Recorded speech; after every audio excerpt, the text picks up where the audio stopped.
Chapter number 7 organizational and strategic leadership. सबसे पहले इधर सबसे पहला what do you mean by organization structure layman language में?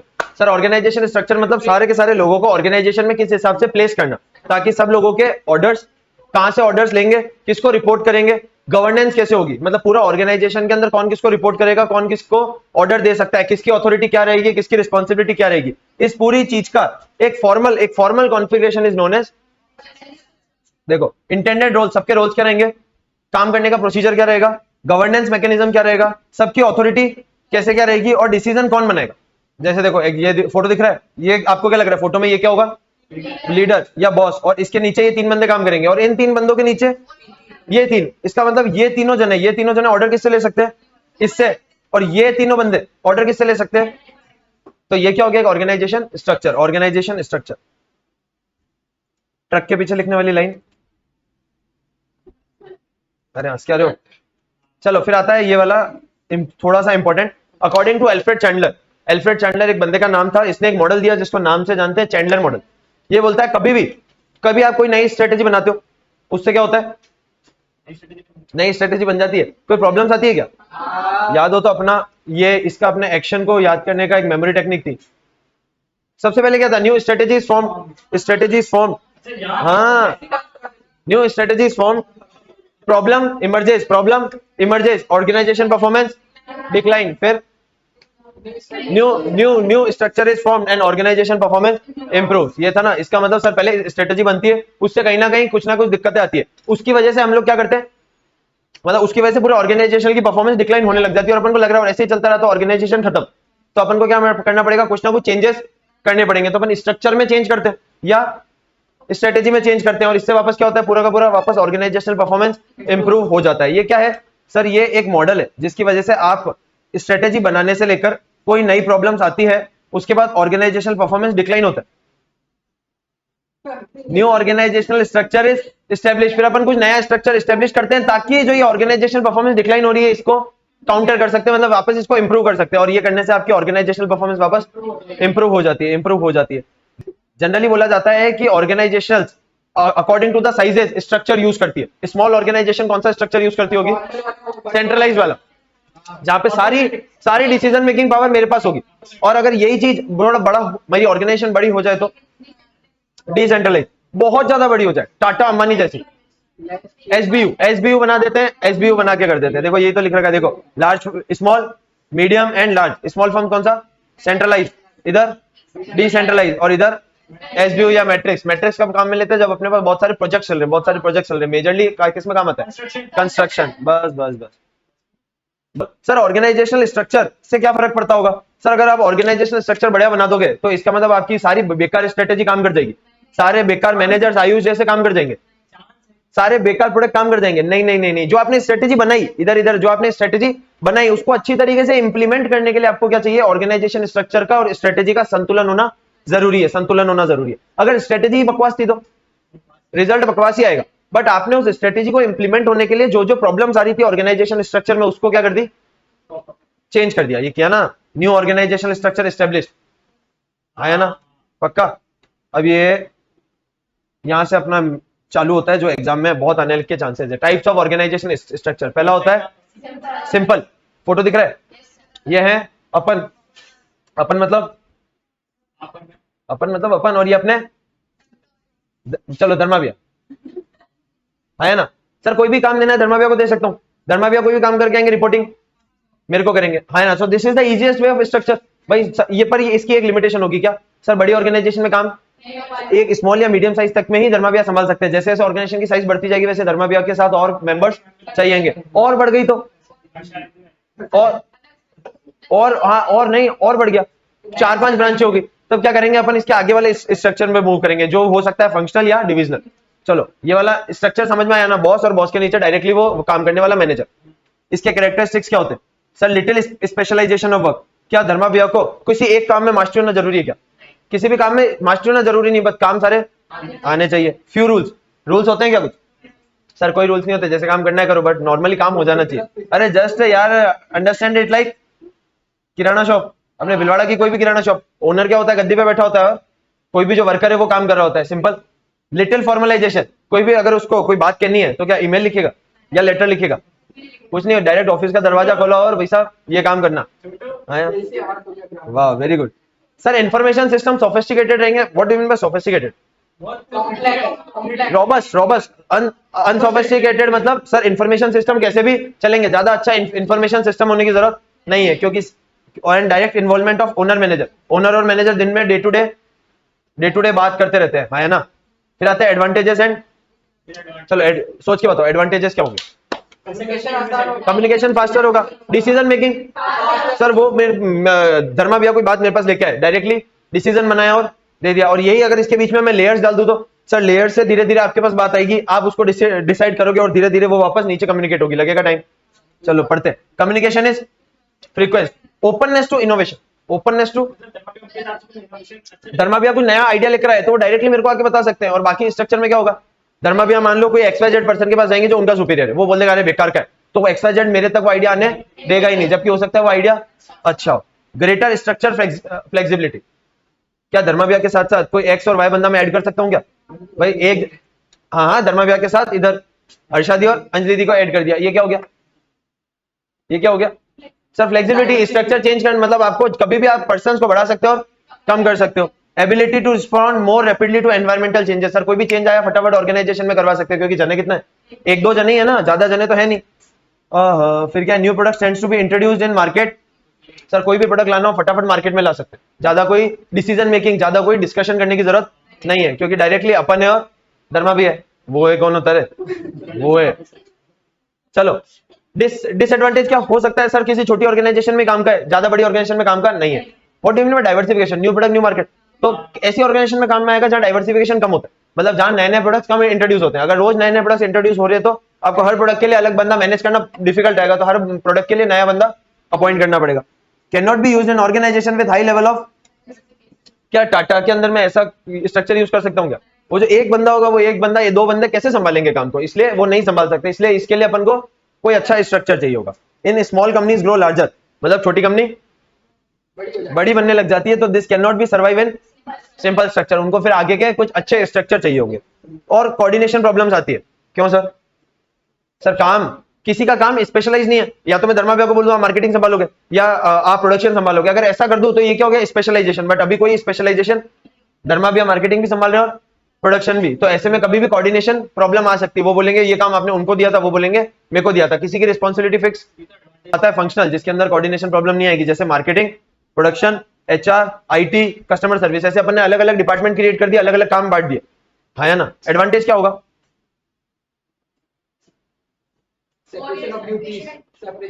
सेपरेशन ऑफ ड्यूटी, कोऑर्डिनेशन अच्छा होगा। यहाँ पे थोड़ा सा आपको ना लिखना पड़ेगा, मैंने क्लास में भी लिखाया था, compare to divisional, compare to divisional, division से कंपेयर करेंगे तब ये कम एक्सपेंसिव है ना। बट सिंपल स्ट्रक्चर से तो क्या है, लेस एक्सपेंसिव। क्या इसको एस्टेब्लिश करना सिंपल है क्या? हाँ सर, हर एक आदमी को एक एक काम अलोकेट कर दो, हर एक आदमी को एक एक काम अलोकेट कर दो। क्या स्पेशलाइजेशन चाहिए? प्रोडक्शन वाला क्या प्रोडक्शन में होशियार होना चाहिए क्या? HR वाला तो स्पेशलाइजेशन चाहिए। एफिशिएंसी लोगों की बढ़ती है, क्योंकि क्या सेम रिपीटेटिव वर्क बार बार करोगे तो लगने वाला टाइम कौन सा करता है? इकोनॉमिक्स ऑफ स्केल या फिर सॉरी एक्सपीरियंस कर्व या फिर लर्निंग कर्व। लर्निंग कर्व बताता है टाइम के लिए, एक्सपीरियंस कर्व बताता है लगने वाली कॉस्ट के लिए, है ना। Minimises the need of elaborate control system, क्या बहुत भयंकर कंट्रोल, इलेबोरेट मतलब बहुत भयंकर, बहुत डिटेल्ड वाला कंट्रोल सिस्टम चाहिए क्या? नहीं सर, ये है ओनर और ओनर के नीचे ही सब जने काम कर रहे हैं, तो सारे के सारे बंदे क्या है मेरे डायरेक्ट टच में ना, तो कंट्रोल सिस्टम इतना भयंकर मतलब एकदम डिटेल होने की जरूरत नहीं है। अलाउड रैपिड डिसीजन मेकिंग, क्या इसमें भी डिसीजन फास्ट बनेगा? सर मार्केटिंग वाला मेरे पास आएगा और डिसीजन बन जाएगा। इसमें एक और लेयर आई क्या? अभी तक लेयर आने वाली है डिविजनल में। नो डुप्लीकेशन ऑफ वर्क, इसमें भी सेम लिखना है, यही वाली लाइन कंपेयर टू डिविजनल वाले। डिसएडवांटेज क्या होते होंगे? सर मेरे को मार्केटिंग का काम दिया, मैं क्या सोचूंगा सिर्फ और सिर्फ मार्केटिंग का, तो I will develop the myopia. एक वर्ड आपको सीखना पड़ेगा, we will develop the myopia. अरे क्या मायोपिया मतलब? आप है ना सिंगल विजन डेवलप करोगे, मेरे को सिर्फ मार्केटिंग का देखना है, प्रोडक्शन में कुछ भी हो रहा है मेरे को मतलब नहीं। फॉर एन एग्जांपल, अगर प्रोडक्शन वाला से प्रोडक्शन का देखेगा, धमाधम प्रोडक्शन करे जाएगा और सेल्स हो नहीं रही, मैं तो मेरा देखूंगा ना, मैं जितना प्रोडक्शन करूंगा मेरे को बोनस उस पे मिलेगा। अब वो माल बिक रहा है नहीं बिक रहा मेरे को कोई मतलब नहीं है। तो ऐसे में कभी कभी ऑर्गेनाइजेशन को दिक्कत का सामना करना, देखो पढ़ो इसको, और पूरे जनों को मैनेज करके प्रॉफिट कमाने की जिम्मेदारी किसकी होगी? सीईओ की। सर मैं तो धमाधम प्रोडक्शन कर रहा हूँ, सेल्स वाला माल बेचे नहीं बेचे मेरे को कोई मतलब नहीं है। तो इसको इन दोनों के बीच में कोऑर्डिनेशन बिठाना और प्रोडक्शन वाले को बोलना कि लाला अब तू रुक जा, प्रोडक्शन कम कर क्योंकि सेल्स नहीं हो रही, ये काम किसका? लो करियर डेवलपमेंट अपॉर्चुनिटीज। मार्केटिंग का बंदा कभी ओनर बन सकता है क्या? ओनर तो ओनर ही है ना, ओनर तो ओनर ही रहेगा ना, ऊपर नहीं जा सकता। मैक्सिमम मार्केटिंग वाला हमेशा मार्केटिंग में काम करता जाएगा। तो मेरे को यहाँ इस स्ट्रक्चर में ऐसा कुछ है ही नहीं ना, इस स्ट्रक्चर में ओनर और डायरेक्टली उसके नीचे के सारे फंक्शनल हेड्स। चलो यहाँ पे इसको हल्का सा काटना, आप लोग कंफ्यूज हो गए, अब इसको पढ़ना। ईगो प्रॉब्लम्स बिटवीन, वही बोला ना, प्रोडक्शन वाला प्रोडक्शन का काम कर रहा है, सेल्स वाला आके बोला भी सही मेरे को क्या कि भाई प्रोडक्शन कम कर दे, सेल्स नहीं हो रही, फालतू में स्टॉकिंग हो रही है, तो मैं मानूंगा क्या? मैं तो मैं उसकी बात क्यों सुनूं? मेरा ओनर कौन है, मतलब मेरा बॉस कौन है? ओनर, सी, बस वही। फिर आता है नेक्स्ट वाला, बड़ा ही इजी और बहुत ही अच्छा, डिविजनल स्ट्रक्चर। सर डिवीजन में क्या करते होंगे? पहले आप इसमें फोटो देखो। सर सीईओ ने क्या किया? Division A division be create कर दिया। डिवीजन ए मतलब क्या, कि प्रोडक्ट का डिवीजन हो सकता है, चलो ये अभी अपन पढ़ते हैं। मान लो डिवीजन ए एक प्रोडक्ट का डिवीजन है और प्रोडक्ट बी एक को डिवीजन का, एग्जांपल एमआई, ये है एमआई का मोबाइल फोन्स और ये है लैपटॉप डिवीजन। क्या मोबाइल फोन का प्रोडक्शन डिपार्टमेंट अलग? हाँ सर। क्या टेलीविजन, क्या लैपटॉप का प्रोडक्शन डिपार्टमेंट अलग? समझा? सेल्स मार्केटिंग भी डबल डबल, फाइनेंस भी डबल डबल, ऐसे सारे डिपार्टमेंट डिवीजन ए में भी रहेंगे, डिवीजन बी में भी रहेंगे। सर इसमें तो फिर पैसा ज्यादा खर्च होगा ना। हाँ तो ये तो इसका डिसएडवांटेज है। चलो पहले डिसएडवांटेज पढ़ रहे हैं। इट इज टू कॉस्टली, और टू कॉस्टली के साथ लिख सकते हो डुप्लीकेशन ऑफ। सर डबल बार अगर काम होगा, डबल मैनेजर्स अपॉइंट करने पड़ेंगे तो कॉस्टली भी पड़ेगा। क्या इसके अंदर इलेबोरेट कंट्रोल सिस्टम चाहिए? क्या इलेबोरेट मतलब डिटेल्ड, रोबस्ट। क्यों सर? सर सीईओ को नहीं पता कि ये लोग कैसे काम कर रहे हैं, बिकॉज बीच में एक और लेयर आ गई है, मेरे से ये लोग दूर हो गए हैं, तो मेरे को इनको कंट्रोल करने के लिए इफेक्टिव मैनेजमेंट, मतलब इफेक्टिव कंट्रोल सिस्टम चाहिए। In short internal control effective चाहिए, अच्छा चाहिए, स्ट्रॉन्ग चाहिए। और कहां गया? Each division require functional specialist. What do you mean by this? Each division require functional specialist. Marketing मतलब दोनों जगह मार्केटिंग और दोनों जगह एक्सपर्ट। क्या ऊपर भी पढ़ा था ना, मार्केटिंग वाले में मार्केटिंग का स्पेशलाइज होना चाहिए। क्या यहाँ भी मार्केटिंग, क्या प्रोडक्शन वाला बंदा आ रहा है क्या? तो ये भी स्पेशलाइज होना चाहिए। तो डिसएडवांटेज ही है ना, स्पेशलाइज बंदा लाना पड़ेगा। अब आयुष को तो नहीं बिठा सकता, बिकॉज आयुष किसी में स्पेशलाइज नहीं है। चलो चलो वापस वही लिख रखा है, each functional manager should be well qualified, और इसके लिए क्या लगेगी? Higher salaries. और ये वाला पॉइंट अपन थोड़ी देर बाद में पढ़ते हैं। सर्टेन, चलो पढ़ा ही देते हैं। सर्टेन रीजन्स या प्रोडक्ट्स एंड कस्टमर्स में receive special treatment. For an example ये डिवीजन बी, क्या डिवीजन बी की पूरी प्रॉफिटेबिलिटी की जिम्मेदारी अपने डिवीजन बी को ही दे रखी है क्या? डिवीजन बी के हेड को? पक्का श्योर? अगर डिवीजन बी चाहे किसी को डिस्काउंट देगा तो आप ज्यादा कुछ कर सकते हो क्या? नहीं, उसको आपने जिम्मेदारी देना कि सेल्स भी देखो करनी है और प्रॉफिट भी देखो ही लाके देना है। अब अगर कोई ऐसा कस्टमर है जिससे बहुत सेल्स आती है तो कभी कभी उसको डिस्काउंट देना बनता है। तो मान लो एक बंदा था एक्स, उसको डिवीजन बी ने डिस्काउंट दे दिया 10% किसी ऑर्डर पे। अब एक्स ने एक्स को लगा कि ये तो डिस्काउंट मिलेगा, एक्स गया उठ के डिवीजन ए वाले के पास, बोले डिस्काउंट दे, डिवीजन ए वाला देगा क्या? नहीं। तो इस ये वाला वैसे बहुत ऐसा पर्टिकुलर पॉइंट है, बट इस तरीके से लिख रखा है, एक बार पढ़ना ये वाला लास्ट पॉइंट। चलो फिर आता है एडवांटेजेस। सर एडवांटेज क्या होंगे? अगर डिवीजन ए ने मेरे को प्रॉफिट लाके नहीं दिया, मैं किसको डांटूंगा? डिवीजन बी को, डिवीजन ए के मैनेजर को। सर मैनेजर को पूरी अकाउंटेबिलिटी, मतलब रिस्पॉन्स, वो अथॉरिटी दे दी थी ना, देखो जो करना है अगर मेरे को प्रॉफिट लाके दे, सो अकाउंटेबिलिटी किसकी होगी? अगर मान लो डिवीजन ए का ये प्रोडक्शन वाला बंदा अच्छे से काम नहीं कर रखा, कौन जिम्मेदार? सो अकाउंटेबिलिटी इज क्लियर। अगर डिवीजन ए में कोई गड़बड़ तो डिवीजन ए वाला जिम्मेदार, डिवीजन बी में कोई गड़बड़ तो डिवीजन बी वाला जिम्मेदार। जो फंक्शनल में नहीं था, गलती मेरी थी प्रोडक्शन वाले की, बट मैं जिम्मेदार उसमें नहीं था डायरेक्टली, है या ना? प्रॉफिट की जिम्मेदारी किसकी थी? सीईओ की। इसके अंदर प्रॉफिट की जिम्मेदारी किसकी होगी? डिविजनल मैनेजर्स की। Very good. Accountability is clear. Managers and employees can easily C there result of good and, वो कितना अच्छा काम कर रहे हैं वो डायरेक्टली दिख जाएगा, है ना? कि अगर डिवीजन ए वाले बंदे ने अच्छा काम किया तो किस में दिखेगा? डिवीजन ए के प्रॉफिट एंड लॉस में। Division managers are responsible for sales and, मैं ऑलरेडी बता चुका हूं। Employee morale is generally higher. ये वाला पॉइंट और ये वाला पॉइंट आपस में रिलेटेड। मोरल इज हायर, मतलब वो लोग मोटिवेटेड रहेंगे। क्यों सर? अगर मैं प्रोडक्शन में हूं, मैं अच्छा काम करूंगा तो मैं डिवीजन बी का मैनेजर बन सकता हूं, डिवीजन बी का मैनेजर बन सकता हूं, तो मेरे को अच्छा काम करने का मोटिवेशन रहेगा। फंक्शनल में था क्या सर? मैं मार्केटिंग में हूं, मैं मार्केटिंग ही करे जा रहा हूं, 20 साल हो गए, got my point. But division में क्या होगा सर? मार्केटिंग वाला बच्चा बहुत अच्छा काम करेगा तो उसको कभी डिवीजन बी का मैनेजर भी बना देंगे। अब वो आ गया जनरल मैनेजर वाला point. Allow control of local situation, ये वाला पॉइंट अभी से पढ़ लो, 2 मिनट बाद समझाएंगे। और लास्ट वाला है कोई भी नया प्रोडक्ट ऐड करना इजी है। Division A, division B, division D, फिर डिवीजन डी नहीं चल रहा तो किसी भी प्रोडक्ट को इंक्लूड करना और एक्सक्लूड करना इजी है। डन। अब पढ़ते हैं ये वाला। सर जो डिवीजन बांटे ना, इसको 4 तरीके से बांट सकते हैं। On the basis of geography, मतलब इंडिया, चाइना, दुबई, क्या ऐसे 3 बांट सकते हैं क्या? तो ये भी डिवीजन हो गए। क्या इंडिया के अंदर अपना प्रोडक्शन मैनेजर रहेगा, दुबई वाले के अंदर? तो अपन ने डिवीजन किस बेसिस पे बांट दिए? ज्योग्राफिक वाले। सेकंड, प्रोडक्ट एंड सर्विसेज, जैसे अभी अपन ने बांटा था एमआई, मोबाइल अलग, और फिर आता है कस्टमर। कस्टमर कैसे बांट सकते हैं सर? बैंक वाले बांट सकते हैं, saving bank account customer, current account customer, FD वाले अलग, आरडी वाले अलग। बैंक और बांट सकते हैं, आपका डेबिट कार्ड वाले अलग और क्रेडिट कार्ड वाले अलग, सीनियर सिटीजन अलग और नॉर्मल वाले अलग, है ना? तो इस तरीके से कैटेगराइजेशन पॉसिबल है। एंड फिर प्रोसेस, प्रोसेस मतलब सर किसी भी काम करने की प्रोसेस को अपन बांट सकते हैं। फॉर एन एग्जांपल ये आपने लिया, सुनो रे, कॉटन, कॉटन से बनेगा, बोलो रे, कॉटन से कैंडी है,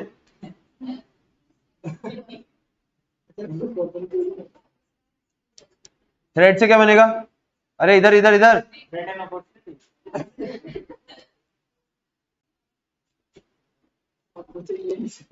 सर ये क्या हो गया? ये क्या हो गया? फैब्रिक तो बने हाँ क्लोथ, क्लोथ लिख दिया ना बेटा, क्लोथ फैब्रिक। चलो मान लो, सुनो, चलो cotton, thread, cloth and shirt, ये 4 प्रोसेस हो गई। तो अपन इसी के बेसिस पे ये अपना डिवीजन है, ये अपना डिवीजन, ये अपना डिवीजन, ये अपना डिवीजन। चलो ऐसा भी हो सकता है क्या? प्रोसेस मतलब कोई प्रोडक्ट को परचेस किया, फिर प्रोडक्शन, फिर मान लो पैकिंग, और फिर मान लो सेल्स, और सेल्स के बाद बागा, बागा मतलब कस्टमर सर्विस या after sale service, after sale service, है ना? तो सर ये इसके अंदर और इसके अंदर तो कोई डिफरेंस ही नहीं है, इसमें भी तो यही है सर। मार्केटिंग हो गया, प्रोडक्शन हो गया, सेल्स हो गया, इस टाइप की चीज आती है, और यहां भी क्या हो रहा है? इसी टाइप से बांटते हैं। सिर्फ एक ही डिफरेंस है, अगर नहीं नहीं नहीं, अगर अगर प्रॉफिट की रिस्पॉन्सिबिलिटी है, अगर आपने बांटा है इस तरीके से, इधर देखो इधर, बट अगर आपने उनको कोई टारगेट्स दे रखे हैं और प्रॉफिट की रिस्पॉन्सिबिलिटी दे रखी है, तब वो बन जाएगा डिविजनल स्ट्रक्चर। और अगर नहीं दे रखी तो फंक्शनल स्ट्रक्चर। इसके लिए मैं 1 मिनट रुकूंगा, आप लोग ये वाला पैराग्राफ पढ़ेंगे, प्रोसेस वाला। इसको अपन ने क्लास में बहुत अच्छे से डिस्कस किया था, याद हो तो। की डिफरेंस क्या है sir? Key difference, functional departments are not accountable for, मतलब फंक्शनल स्ट्रक्चर में प्रॉफिट की जिम्मेदारी नहीं होती है, but where in divisional process के अंदर कोई ना कोई क्राइटेरिया होता है, मतलब प्रॉफिट या कोई ना कोई क्राइटेरिया होता है, उसके बेसिस पर उनको इवेल्युएट किया जाता है। अगर ऐसा है तो वो हो जाएगा डिविजनल, और नहीं है तो फंक्शनल। नेक्स्ट आता है मल्टी डिविजनल स्ट्रक्चर।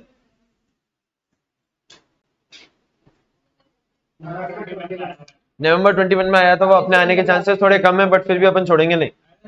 इधर इधर इधर सर, मल्टी डिवीजन में क्या होता है sir? Multi divisional is just like divisional structure only, जहां पे क्या होता है सर? हम लोग अपने एक प्रोडक्ट का एक डिवीजन क्रिएट कर देते हैं, उन डिविजन्स के अंदर अपने अपने फंक्शनल मैनेजर्स होते हैं। जैसे फंक्शनल मैनेजर बोले तो production, marketing, sales, HR, finance, ये सारे फंक्शनल मैनेजर, सबके अंदर अपने अपने होंगे क्या? हाँ। बट इन लोगों को काम कौन सा सौंपा जाता है? जैसे सीईओ के द्वारा इन लोगों को, डिवीजन वालों को काम कौन सा सौंपा जाएगा? डे टू डे ऑपरेशंस का सारे काम नहीं, सारे काम नहीं, स्ट्रेटेजिक प्लानिंग का काम अभी भी क्या होगा? अपने पास होगा, सीईओ के पास होगा। और इनके अंदर क्या होंगे? फंक्शनल मैनेजर्स, है ना? देखो पढ़ते हैं, कहां गया ये रहा। Each division represent a separate business, जिनको रिस्पॉन्सिबिलिटी डेलीगेट करती है कौन सी? Day to day operation. सारी करेंगे क्या? नहीं, सारी नहीं करेंगे। और कॉर्पोरेट ऑफिस इज रिस्पॉन्सिबल, मतलब सीईओ वाला जो ऑफिस है, that is responsible for formulating and implementing the overall corporate strategy, मतलब स्ट्रेटेजी बनाने और लगाने का काम अपना उन लोगों के पास क्या काम होगा, डे टू डे ऑपरेशंस का। क्लियर। फिर ये वाले बस 4 पॉइंट से एकदम याद होने चाहिए आपको। अगर क्वेश्चन आता है ये चारों लिख दोगे तो फुल नंबर। सबसे पहले सर हमें अलग अलग डिपार्टमेंट बना देते हैं, डिवीजन क्रिएट कर देते हैं। हर एक डिवीजन क्या डिस्टिंक्ट बिजनेस होता है। फॉर एन एग्जांपल एमआई का लैपटॉप, मोबाइल और पावर बैंक, ये क्या हो गया, 3 अलग अलग डिवीजन हो गए, है ना। सबके अंदर क्या रहेंगे, फंक्शनल हायरार्की, मतलब सबके अंदर परचेज, प्रोडक्शन और सेल्स वाले बंदे होंगे। सबके अंदर होंगे क्या सर, हाँ कॉमन रहेंगे। क्या इनको सारा काम दे दोगे क्या, कौन सा देंगे, डे टू डे ऑपरेशंस का। और इन सब ऑफिसेस के अंदर, जैसे ये पूरा का पूरा ऑफिस है मोबाइल वाले डिवीजन का, पूरे ऑफिस के अंदर एक छोटा सा केबिन अपना होगा। अपना बोले तो सीईओ, मतलब हाँ मतलब किसका, मतलब सीईओ का। स्मॉल कॉर्पोरेट ऑफिस जो रिस्पॉन्सिबल होगा क्या, प्लानिंग के लिए। कौन सी planning, strategy, long term strategic direction of the firm.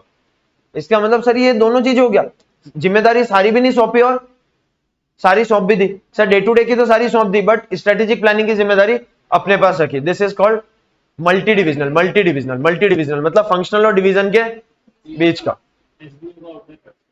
चलो फिर आता है एसबीयू स्ट्रक्चर। फिर आता है एसबीयू स्ट्रक्चर। एसबीयू पढ़े थे ना चैप्टर नंबर 2 में। देयर आर 6 कैरेक्टरिस्टिक्स, अगर फुलफिल होती है तो we can term it as SBU. Separate mission, in short देखो मैं बताऊं, separate mission, separate objective, can be run separately, separate competitor, separate manager, separate planning. ये 6 चीजें अगर होती है तो that can be termed as SBU. तो अपन को यहां भी तो ये करना है। अब एक बार इस फोटो को ध्यान से देखना, फोटो समझ लिया ना, पूरा एसबीयू स्ट्रक्चर समझ में आ जाएगा। सर सबसे पहले सीईओ, उसके बाद एसबीयू क्रिएट कर देते हैं। एसबीयू, एसबीयू के अंदर रहते हैं डिवीजन, और डिवीजन के अंदर रहते होंगे फंक्शनल, बट अपन को वहां तक नहीं पढ़ना, अपन को सिर्फ यहां तक पढ़ना है। इसका मतलब सर सबसे पहले लेवल 1 पे कौन रहेगा, सीईओ। सेकंड लेवल पे एसबीयू का मैनेजर, थर्ड लेवल पे डिविजन्स का मैनेजर। पढ़ना देखो, SBU structure consist of 3 levels, corporate headquarters at the top, SBU group at the second, और उसके नीचे देखो इधर इधर इधर इधर सर ये जो चल, अरे इधर इधर देखो तो सही, Tata Motors. Sir Tata Motors, Jaguar, land rover और टाटा ऑटोम, ये चारों अलग अलग बिजनेस है। हाँ सर, बट इनमें कुछ सिमिलरिटी दिख रही है क्या, सर चारों इज रिलेटेड टू 4 व्हीलर्स। तो इन्होंने एक पूरा का पूरा एक सेगमेंट बना दिया ऑटोमोटिव। ऑटोमोटिव सर ये क्या, IT, TCS is also an IT company, Tata Elxsi is also IT company. इन दोनों को ग्रुप करके एसबीयू बना दिया आईटी। इसका मतलब सर टाटा सन्स क्या हो गया इस एग्जांपल में, सीईओ, कॉर्पोरेट हेडक्वार्टर्स या सीईओ। आईटी क्या हो गया, एसबीयू, और उसके अंदर टीसीएस और टाटा इलेक्सी डिविजन्स। बस यही देखो, यही तो चीज है। देखो यहाँ ये लिख रखा है सर, हम एसबीयू कैसे बनाएंगे, मतलब हम जो ग्रुप करेंगे वो ग्रुप किस बेसिस पे करेंगे, sir divisions producing similar products और यूजिंग सिमिलर, अगर वो सेम टाइप के प्रोडक्ट्स बना रहे हैं या सेम टाइप की टेक्नोलॉजी यूज कर रहे हैं तो that can be organized to achieve synergy. मतलब 2-2-5 दिस इज कॉल्ड सिनर्जी। 1 और 1 11, 1 और 1 जनरली 2 होते हैं, बट अगर दोनों को मिला दोगे तो कुछ बेनिफिट एक्स्ट्रा मिलेगा, दैट बेनिफिट इज सिनर्जी। तो हम क्या करते हैं, जो प्रोडक्ट, जो कंपनी सेम टाइप के प्रोडक्ट बना रही है, सेम टाइप की टेक्नोलॉजी यूज कर रही है, उनको ग्रुप कर देंगे और उसको एक बना देंगे एसबीयू। तो क्या आपने कोई साइंटिफिक मेथड लगाया क्या, सिमिलर नेचर के बिजनेसेस को क्या कर दिया, ग्रुप कर दिया। चलो अब आते हैं अपन बेनिफिट्स ऑफ एसबीयू स्ट्रक्चर पे। सबसे पहला benefit scientific method of grouping. Sir ये ग्रुपिंग करने का साइंटिफिक मेथड है क्या, सर सेम टाइप के प्रोडक्ट्स या सेम टाइप की टेक्नोलॉजी यूज करने वाले बिजनेसेस को हम, डिविजन्स को हम ग्रुप कर सकते हैं, एसबीयू बना सकते हैं, scientific method of grouping. Second में इसका पढ़ाऊंगा ये वाला ग्रुपिंग ऑफ रिलेटेड बिजनेसेस, ताकि इन सबकी स्ट्रेटेजिक प्लानिंग एक साथ की जा सके। सेम टाइप के बिजनेसेस को एसबीयू बना दिया और पूरे एसबीयू की प्लानिंग एक साथ कर लो, तो क्या उसके अंदर की सारे बिजनेसेस की प्लानिंग एक साथ हो गई क्या, बस यही तो करना है। फिर क्या है improvement over the territorial grouping of business. अगर आपने एसबीयू अगर इस किस तरीके से बनाया है आपके लोकेशंस के हिसाब से, तो दैट विल बी टेरिटोरियल, मतलब आप उसको टेरिटरी के बेसिस पर डिसीजन ले सकते हो।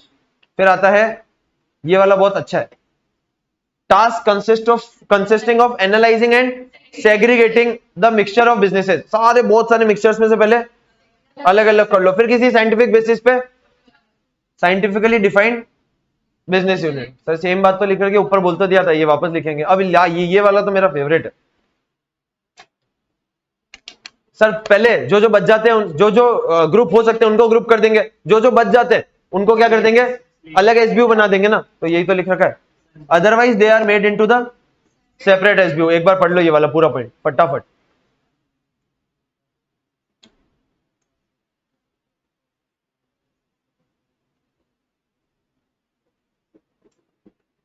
Sir grouping the business help the firm in strategic planning, मतलब पूरा जो आपने ग्रुप किए हैं सबकी प्लानिंग आप एक साथ कर सकते हो, सबकी प्लानिंग क्या कर सकते हो, एक साथ कर सकते हो। फिर ये क्या बोल रखा है देखो, पढ़ो एक बार इसको।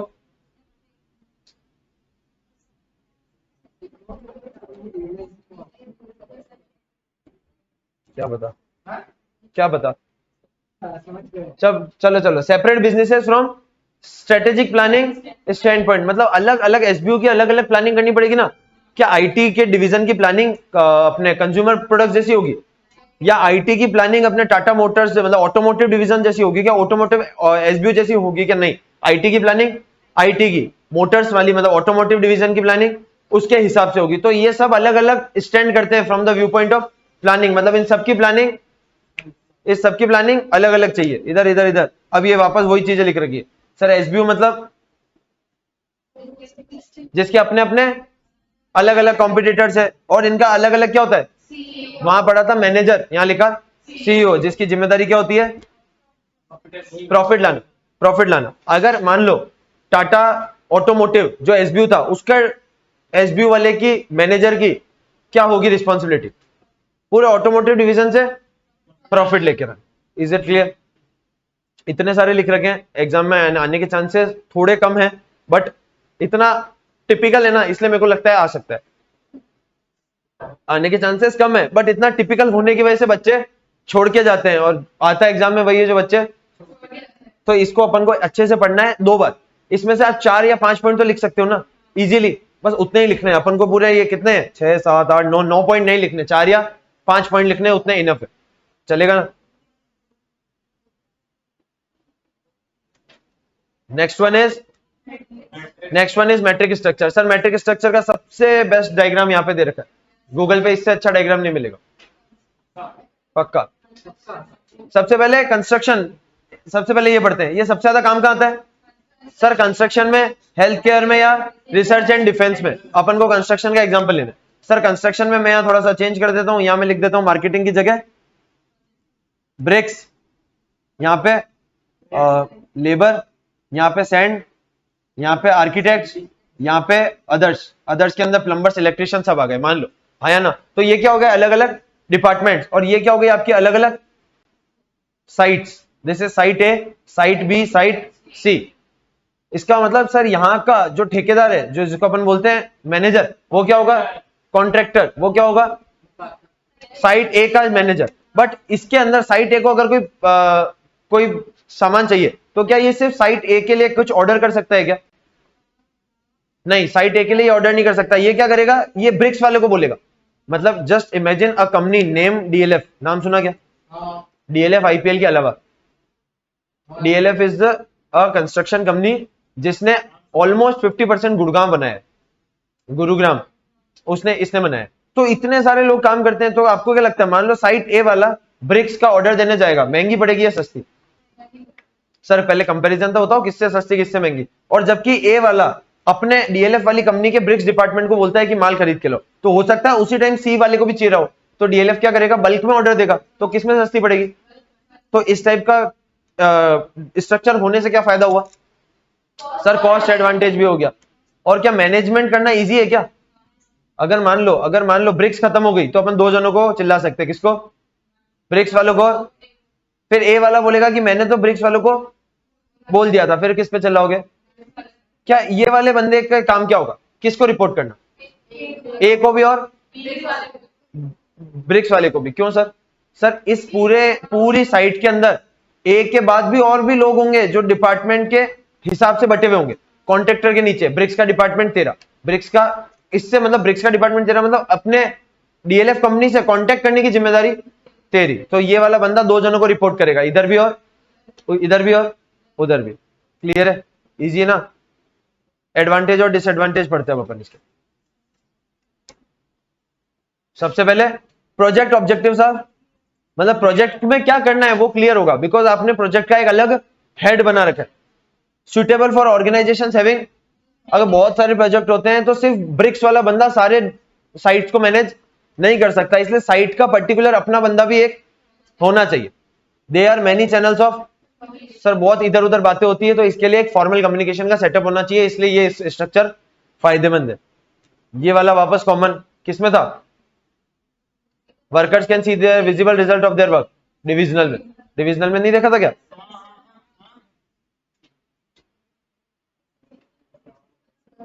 पढ़ो सेकंड वाला पॉइंट। डन।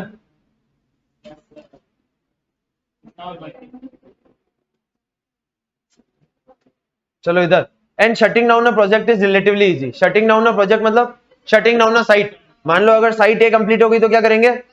पूरी की पूरी बंद कर देंगे और इसके लोगों को बी या सी में ट्रांसफर कर देंगे, नई साइट चालू रखी हुई तो वहां ट्रांसफर कर देंगे। तो नया प्रोडक्ट चालू करना या बंद करना इजी है, बट ये ओवरऑल बहुत, सर समझने में इतना दिमाग खराब हो गया, लगाने में तो वाट ही लग जाएगी।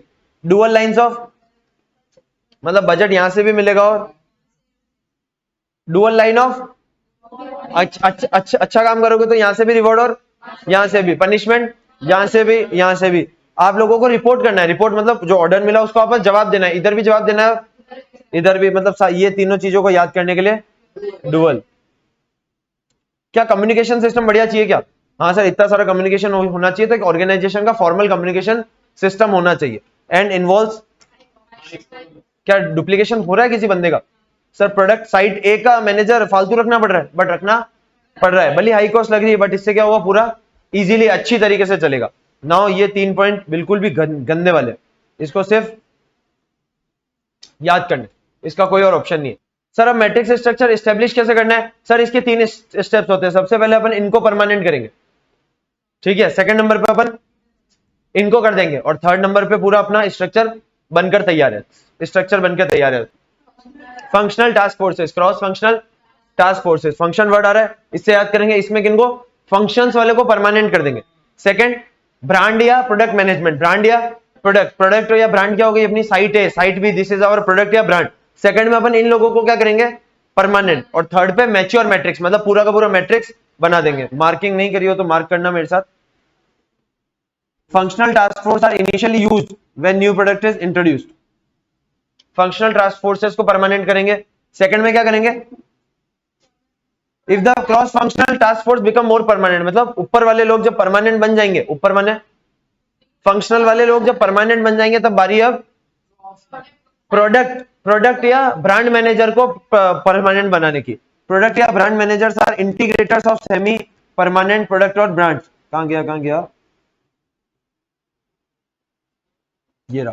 Product manager becomes the product या ब्रांड मैनेजर, जो प्रोजेक्ट मैनेजर से वो क्या बन जाएंगे? प्रोडक्ट या ब्रांड मैनेजर, मतलब वो परमानेंट हो गए। And third and final phase, इसके अंदर ये दोनों परमानेंट हो जाते हैं और ऑल द एम्प्लॉइज आर, हर एम्प्लॉय को अपन इनके अंदर कनेक्ट कर देते हैं in the dual line of budget and authority, dual line of budget and authority. देखो ये लिख रखा है डुअल अथॉरिटी स्ट्रक्चर।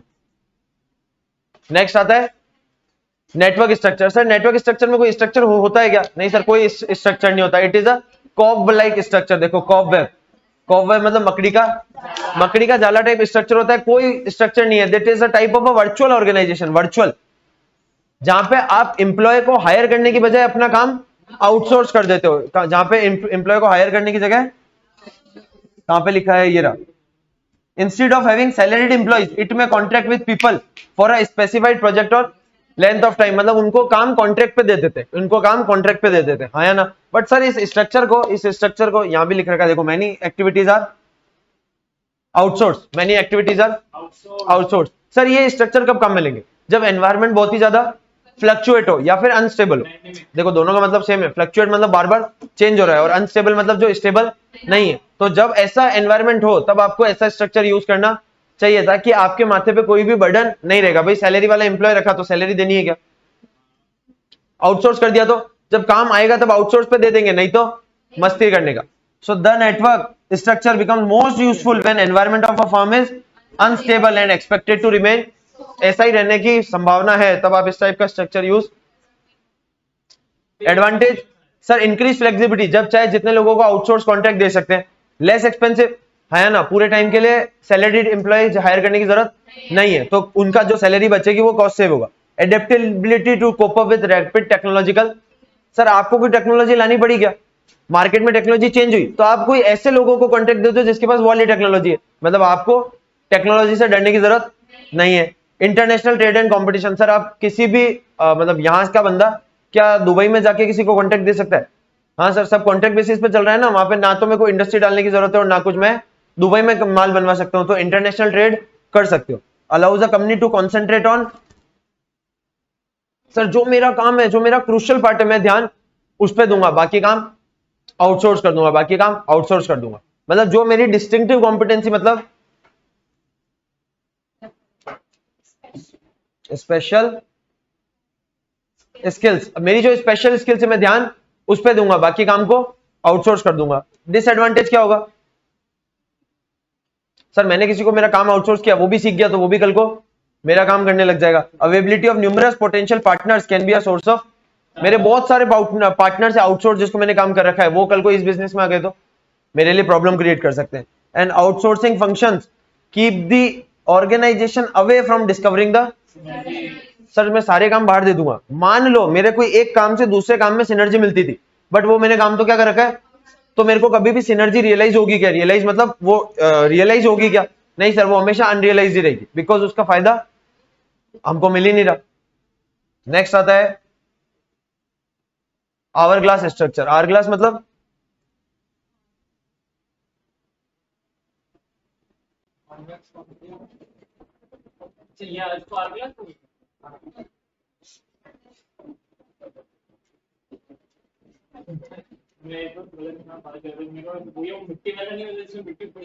हाँ वही है। ये क्या है?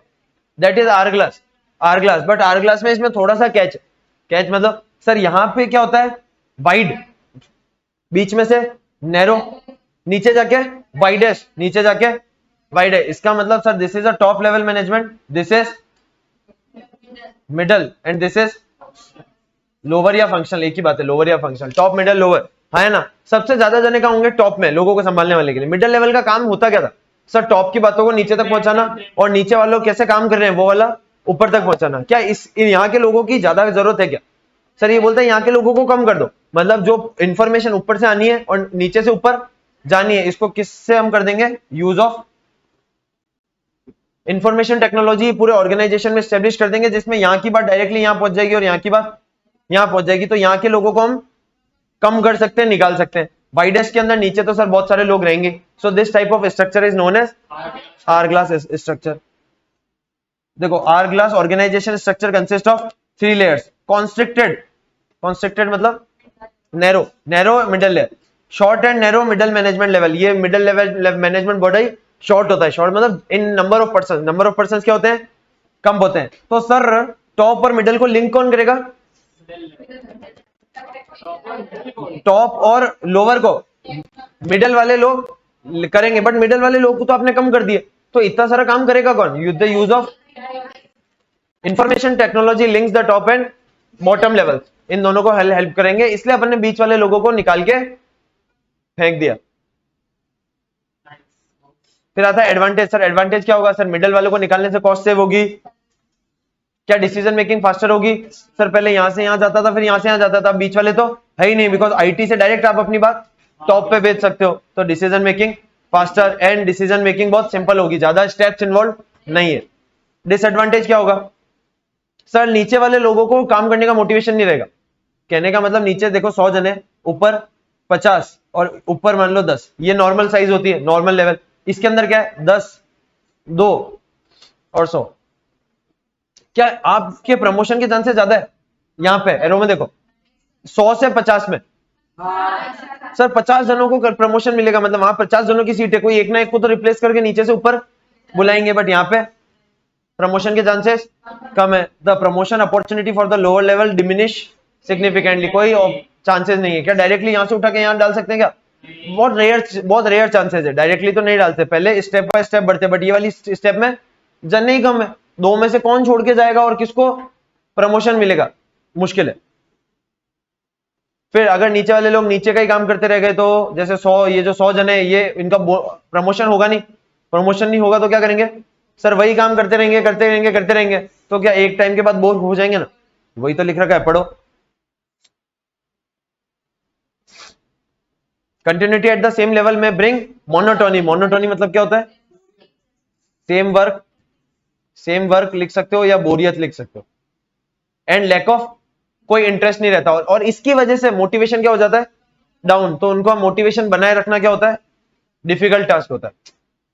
इजी ना।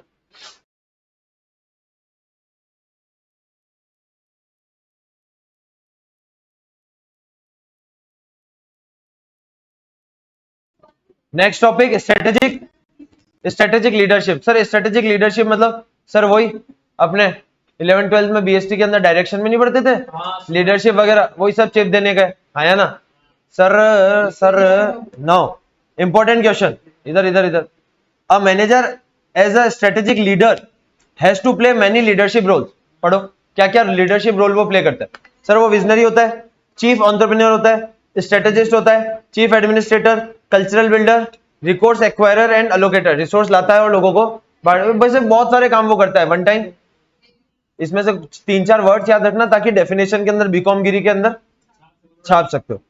चलो फिर आता है important question. Managers have 5 leadership roles for good strategy execution. मतलब 5 रोल जो मैनेजर्स प्ले करते हैं ताकि स्ट्रेटेजी एग्जीक्यूशन अच्छी तरीके से हो। शॉर्ट फॉर्म याद है क्या, शॉर्ट फॉर्म क्या लिखी थी, देखो शॉर्ट फॉर्म लिख लो, शॉर्ट फॉर्म लिख लो।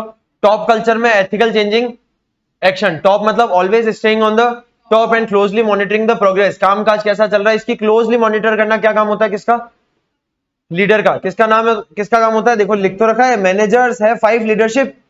मैनेजर का काम होता है जो ये 5 लीडरशिप रोल निभाता है ताकि स्ट्रेटेजी का एग्जीक्यूशन बढ़िया तरीके से हो। सबसे पहले सबसे टॉप पे रहता है ताकि सारी चीजों को अच्छे से देख सके, clearly monitoring the progress. Second culture, promoting the culture of esprit D.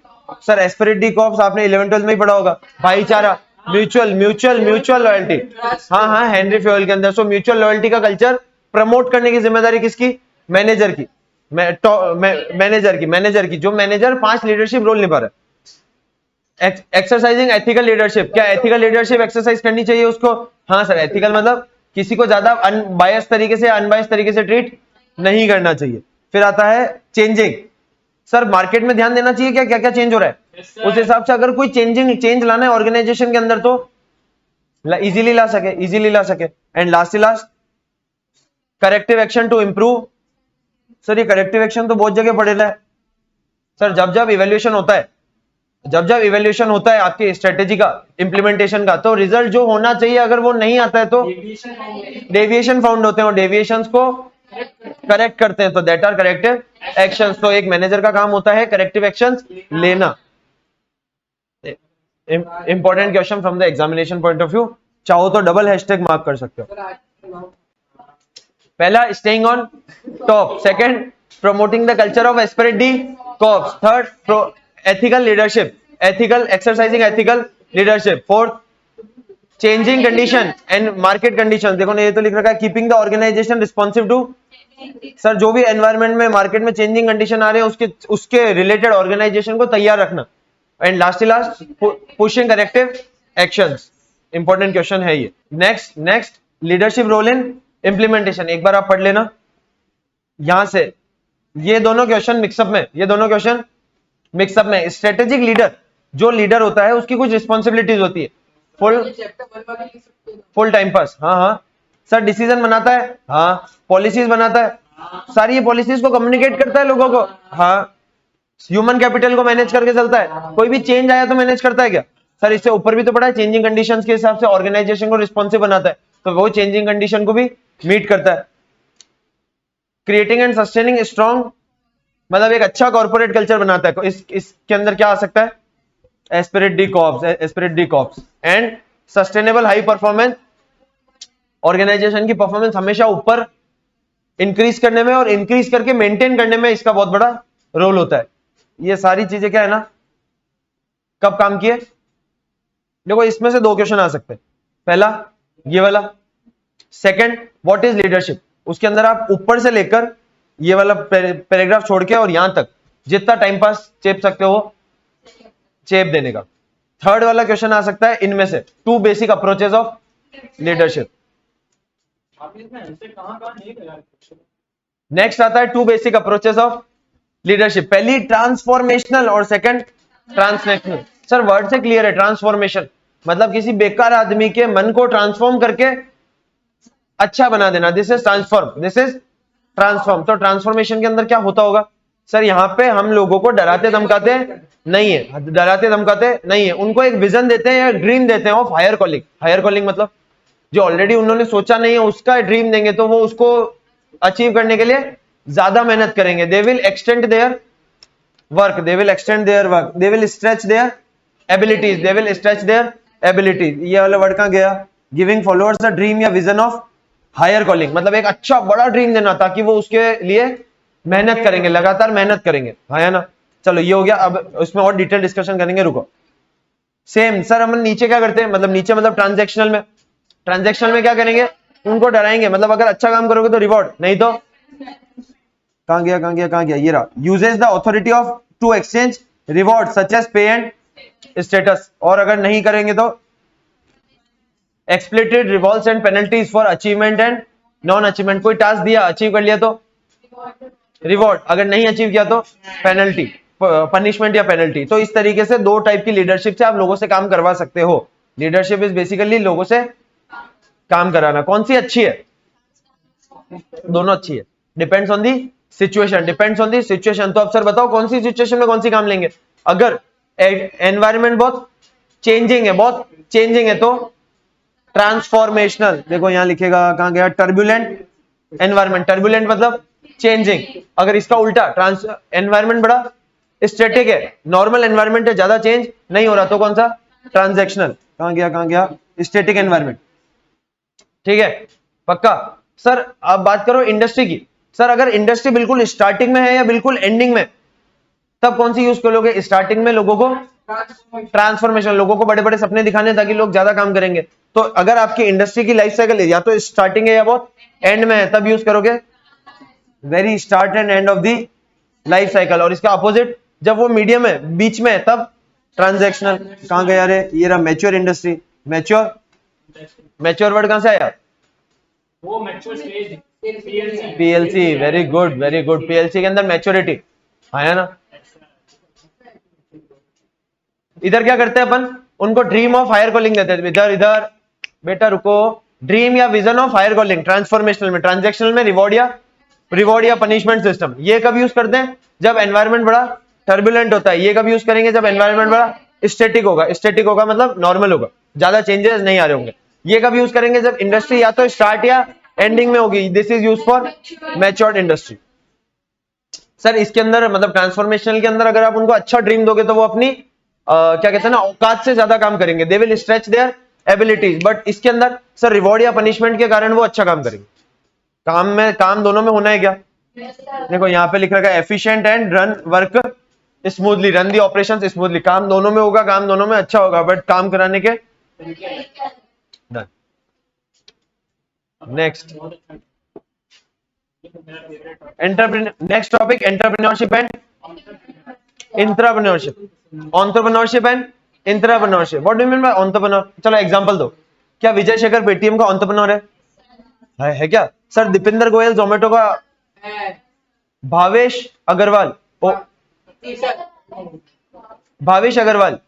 ओला का, रितेश अग्रवाल ओयो का, ये सारे क्या है, ये सारे क्या है sir, these are all entrepreneurs. इसने इन लोगों के माइंड में एक आइडिया आया, इन लोगों ने उस माइंड के आइडिया को मतलब एक्शन में कन्वर्ट किया। क्या रिस्क लिया है ना, क्या उसके हिसाब से रिसोर्सेज लिख रहा है, जो आइडिया को एग्जीक्यूट करने के लिए रिसोर्सेज चाहिए थे वो सारे लिखे है, और अपने आइडिया को जो सोचा उसको एक्चुअली में कन्वर्ट करके दिखाया। This is known as entrepreneur. Sir तो इंट्राप्रेन्योर क्या होता है सर, एक ऑर्गेनाइजेशन के अंदर एक बंदे को पूरी अथॉरिटी दे जाती है, जो करना है कर, जो रिस्क लेनी है ले, जो काम करना है कर, हमको क्या चाहिए, रिजल्ट चाहिए। एग्जांपल गूगल का सुंदर पिचाई, माइक्रोसॉफ्ट का सत्य नडेला, पेप्सी की Indira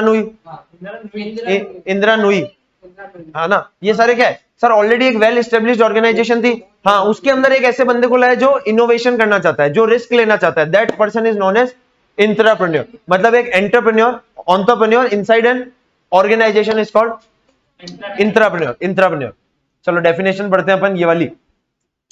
entrepreneur is a person who search for a business, sir business opportunity ढूंढते हैं, स्टार्ट्स अ न्यू, एक नई एंटरप्राइज चालू करते हैं और उस बिजनेस अपॉर्चुनिटी को यूज करते हैं, मतलब कन्वर्ट करते हैं। चलो, entrepreneurship is an attitude of mind to seek the opportunities, मतलब अपॉर्चुनिटीज ढूंढना है, क्या रिस्क लेनी है, क्या स्टार्ट करना है एक वेंचर, एक नया वेंचर लेना है, और बहुत सारी एक्टिविटीज लगती है जिसमें कंसेप्शन मतलब जो आपके माइंड में कंसेप्ट है उसको ओरिजिनल में कन्वर्ट करना, this process is known as conception. Creation and running and, दोनों में से कोई एक डेफिनेशन याद रख सकते हो क्या? है ना, जरूरी नहीं है एज इट इज रखनी है, बट आपका मीनिंग कन्वे होना चाहिए। क्या?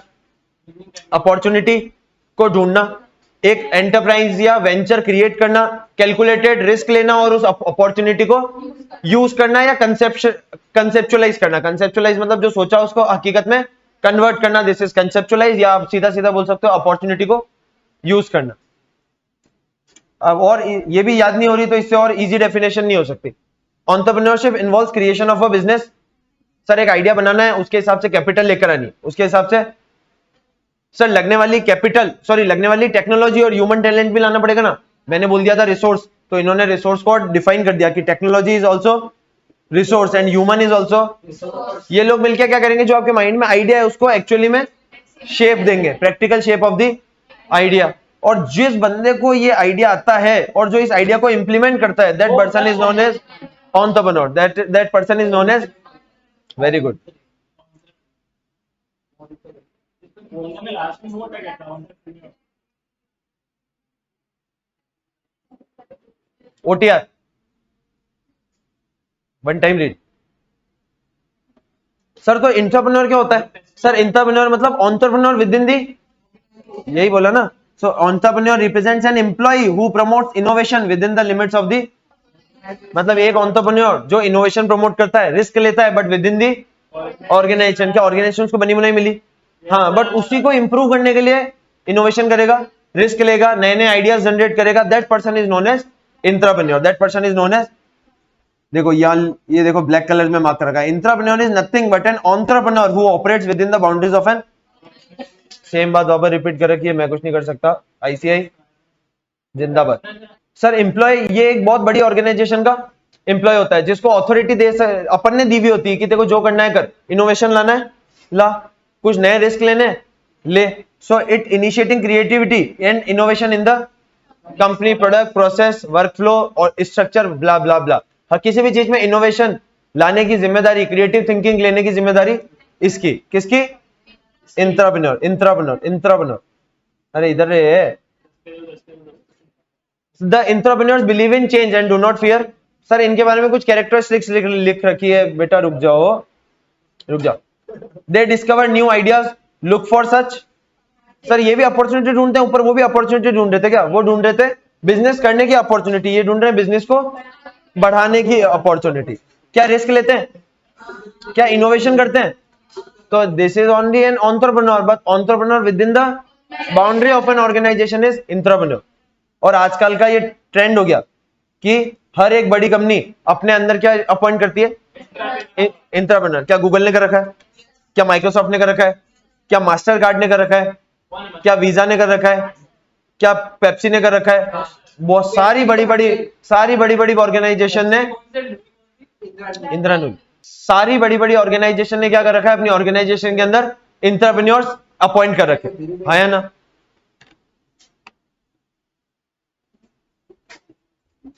Next strategy, supportive culture. अब ये पूरा जो एक पेज है, ये बहुत ज्यादा बड़ा है, इसके अंदर से एज सच इतना क्वेश्चन नहीं आ सकता। क्वेश्चन आ सकता है इस वाले में से, कल्चर एंड एली और ऑब्स्टेकल। एली मतलब इन अ फेवरेबल नेचर, मतलब सपोर्टिव, एंड ऑब्स्टेकल मतलब हर्डल मतलब दुविधा, आयुष भी बोल सकते हो, हाँ ना। सो क्या आपके सुनो सुनो आपकी स्ट्रेटेजी एग्जीक्यूशन में कल्चर एक सपोर्टिव है या हर्डल है? सर डिपेंड करता है। अगर स्ट्रेटेजी और कल्चर एक ही लाइन पे है, मतलब दोनों कॉन्ट्राडिक्ट नहीं कर रहे, तो ये क्या बन जाएगा? सपोर्टिव। और अगर कॉन्ट्राडिक्ट कर रहे हो तो पढ़ते हैं क्या लिख रखा है। Organization culture is either an important contributor or an obstacle to successful strategy execution. क्या एक कंपनी की स्ट्रेटेजी में और may not be compatible with it's?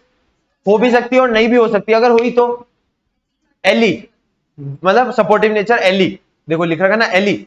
और अगर नहीं हुई तो when they are compatible culture becomes an valuable ally and the culture is in conflict, तो क्या बन जाएगा? Culture becomes the stumbling block. Stumbling block मतलब रुकावट का पत्थर। Very good. इधर एक बार पढ़ना, ये वाला अंडरलाइन वाला। A strong culture promotes good strategy execution when there is fit and impedes execution when there is, sir impedes मतलब डिफिकल्ट या रुकावट। इसका मतलब जब सर वही चीज लिख रखी है ना, जब स्ट्रक्चर और स्ट्रेटेजी के अंदर फिट बराबर होगा तो that will be ally, valuable ally. क्या लिख रखा है? गुड स्ट्रेटेजी एग्जीक्यूशन को प्रमोट करेगा, मतलब स्ट्रेटेजी को अच्छी तरीके से इंप्लीमेंट करने में मदद करेगा। बट अगर फिट नहीं होगा तो दैट विल इंपीड मतलब वापस से वही रुकावट बनेगा। रुकावट in execution when there is negligible fit. Question आता है डायरेक्टली, आप ढूंढोगे ये जो क्वेश्चन है ना, ये जो लाइन है ना एली और ऑब्स्टेकल, डायरेक्टली क्वेश्चन इसी से आना है। नाउ एक लास्ट सिर्फ समझने के लिए topic, creating a strong fit between culture and strategy. Sir ये एक स्ट्रेटेजिस्ट की जिम्मेदारी होती है कि वो स्ट्रेटेजी ऐसी बनावे जो कल्चर को फिट हो। तो सर तो फिर कभी कल्चर चेंज करने की जरूरत आएगी नहीं। सर कल्चर के भी कितने पार्ट हो सकते हैं? दो। इधर इधर इधर कल्चर के भी क्या पार्ट हो सकते हैं? दो मेन पार्ट।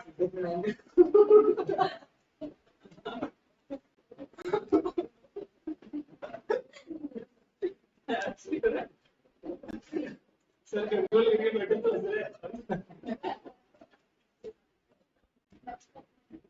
अनचेंजेबल। इधर इधर इधर इधर इधर इधर सर पूरे के पूरे कल्चर के अरे बेटा रुको, पूरे के पूरे कल्चर के दो पार्ट हो सकते हैं। कौन कौन से सर? एक अनचेंजेबल और एक चेंजेबल। तो स्ट्रेटेजिस्ट को, मतलब स्ट्रेटेजी बनाने वाले को ये ध्यान में रखना चाहिए कि स्ट्रेटेजी इस हिसाब से बनावे कि ये अनचेंजेबल वाला कल्चर उसके रुकावट में ना आवे। क्योंकि क्या उस टाइम पे आप स्ट्रेटेजी चेंज कर पाओगे क्या? नहीं, क्योंकि स्ट्रेटेजी बन गई। कल्चर चेंज कर पाओगे? कल्चर कौन सा वाला है ये? तो ऐसा ध्यान रखना चाहिए स्ट्रेटेजिस्ट को स्ट्रेटेजी बनाते टाइम कि स्ट्रेटेजी ऐसी बननी चाहिए जो अनचेंजेबल स्ट्रक्चर से कॉन्फ्लिक्ट ना होवे। चेंजेबल से होगी तो क्या करेंगे? स्ट्रक्चर चेंज कर देंगे। पढ़ो। It is the strategy maker responsibility to select a strategy compatible with sacred या unchangeable part of the promoting या प्रिवेलिंग कॉर्पोरेट कल्चर। इसका मतलब कल्चर के ऐसे पार्ट के साथ स्ट्रेटेजी को मैच करावे जो अनचेंजेबल है। It is the strategy implementers task once strategy is chosen. जो स्ट्रेटेजी चूज कर ली to change the whatever facets of culture. अगर कोई स्ट्रेटेजी चूज हो गई तो उसके हिसाब से जो भी कल्चर का पार्ट चेंज करना पड़ेगा वो करेगा। तो ये स्ट्रेटेजी मेकर की रिस्पॉन्सिबिलिटी है कि वो स्ट्रेटेजी ऐसी बनाए जो अनचेंजेबल पार्ट्स के साथ कॉन्फ्लिक्ट में ना आए। क्योंकि स्ट्रेटेजी इंप्लीमेंटर वाले को क्या करना पड़ेगा? इस कल्चर चेंज करना पड़ेगा अगर दिक्कत आई तो। और कल्चर कौन सा है? अनचेंजेबल। तो ये अपनी जिम्मेदारी है स्ट्रेटेजी मेकर की कि वो स्ट्रेटेजी ऐसी बनाए कि जो जो जो जो अनचेंजेबल पार्ट से कॉन्फ्लिक्ट ना हो। अब ये बोल रहा है कि अगर कभी ऐसा होता है कल्चर को चेंज करने की जरूरत पड़ेगी तो कल्चर कैसे कैसे चेंज करेंगे। इसका ये वाला क्वेश्चन इंपॉर्टेंट आ सकता है। कल्चर चेंजिंग के अंदर क्या क्या एक्शन लोगे? कल्चर चेंज करना है तो क्या क्या करोगे? सर फोटो दिख रहा है क्या? फोटो के अंदर 4 जने एक कलर के और 2 जने अलग कलर के। तो अपने मेमोरी टेक्निक में भी 4 है आर, 4, हाँ मैंने अलग कलर बोला ना बेटा। 4 है आर और 2 है अलग।